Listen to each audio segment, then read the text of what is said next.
What's the single hardest mental challenge you have faced, and how did you overcome it? Oh, that's a great question. And I think the biggest challenge for me was being depressed, but without knowing it. So there are people that they are depressed, but they know it. So Yeah. at least they go get some help or treatment. But in the same time, I think it's better like this if you don't know it, because you can easily go in that victim mentality, and you're gonna label yourself having, I don't know, depression or ADHD or autism or other things that people label themselves today, or they label these conditions and they take the identity of the disease, okay, syndrome or whatever. And this is a very wrong approach, because I think we can overcome everything. Like 200 years ago, you didn't have depression, you didn't have ADHD. So the fact actually that I didn't know I was depressed, but I was feeling all the time down. I couldn't focus on anything. I couldn't do anything. I just couldn't.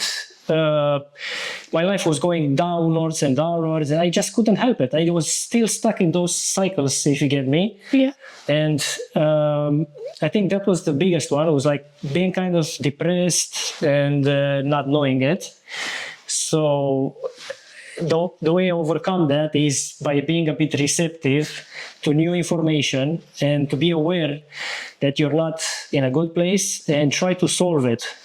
Not just get into the victim mentality and say, oh, that's not feeling good and I can't do that. Or I can't do that because it's not me. Yeah. Or many other excuses. Or I can't do that because I'm depressed. I can't do that because I have ADHD. Yeah. We all have ADHD. Yeah. So it's just how you deal with it. And don't ever say you have it. Even if you have, like, you read online all the symptoms and they all point that you might have ADHD or depression or anything, anxiety, anything, you need to fight it. That's the whole idea. You never give up.